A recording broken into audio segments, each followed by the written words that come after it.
Hi, this is Martha Smith, horticulture educator with University of Illinois Extension, and welcome to Martha's Shed Talks. I garden in USDA Zone 5B with annual cold temperatures between -10 to -15 degrees Fahrenheit. One of my favorite perennials are ornamental grasses and grass-like plants. They add visual interest all year long. They are relatively low maintenance with only the annual cutting back and division when needed. Today I want to share with you a few of my favorite true grasses. Members of the sedge and rush families look similar, but technically they're not true grasses.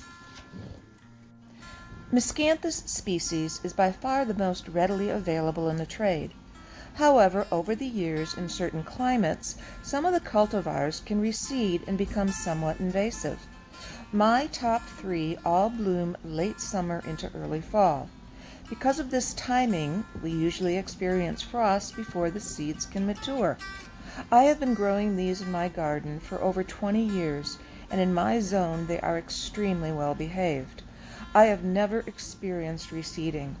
The 3 I will share with you are all Miscanthus sinensis cultivars, so they are clump forming.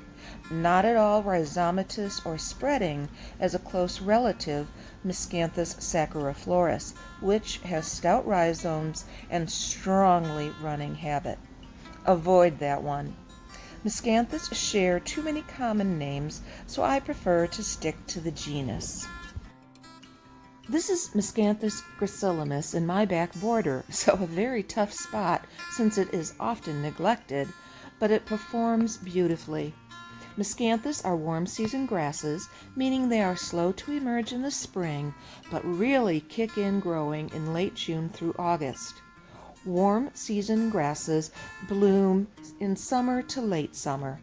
Gracilis has thin, strap-like green foliage and a dependable, rounded overall form.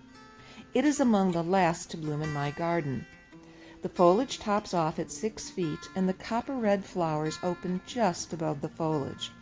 The plant gets about 6 feet wide. One of the oldest known Miscanthus cultivars, garden reference books from the late 1800s mention this grass. It also looks great in full fall color. I plant my fall-blooming grasses with fall-blooming mums, asters, Boltonia, and sedums. Favorite Miscanthus number 2 is Morning Light, considered by many as the best of all the Miscanthus species and cultivars. It has the narrow, fine foliage like Gracilis, but with leaf margins clearly defined with white variegation. This is the southwest corner of my house, another tough spot, but it always looks great. In my garden, the foliage tops off at 5 feet and flowers very late, with similar copper-red flowers just above the foliage. The plant gets 5 feet wide, considered a shorter Miscanthus.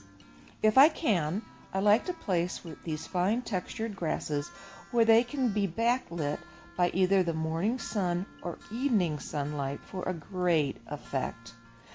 Also, after a light snow, it looks great in winter. But if we get several early wet snows, it can get knocked down.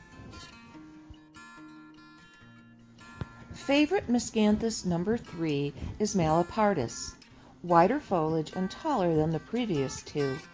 For me, the foliage stops at about 4 feet, but it sends up what I call gooseneck flowers that open well above the foliage. The flowers become very fluffy white when dry. But there's another great attribute. Malapardus has great fall color. The color is gold with infusions of orange and red. I just love this plant. Moving on to other ornamental grasses. This is Caeslaria autumnalis, autumn moor grass. This is one tough grass. Frequently overlooked because they lack showy flowers, however they are tough and long-lived. Very drought tolerant once established. Caeslarias bloom in my garden in July, but I really like it for its lime green foliage. Only getting about 2 feet tall and 2 feet wide, it would be a great addition to a tough spot in any garden. Just watch it the first year so it gets established, and then leave it alone. Cool season grasses put out growth in spring and flower early summer. They actually go into a semi-summer dormancy, so in July and August they need very little care. This is one of my favorite cool season grasses, Halictotrichum sempervirens, or blue oat grass. I find this performs better for me than the blue fescues.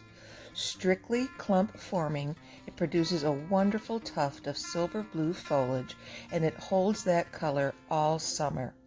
Where it is hot and humid, flowering is sparse. I have only seen my blue oat grass bloom once.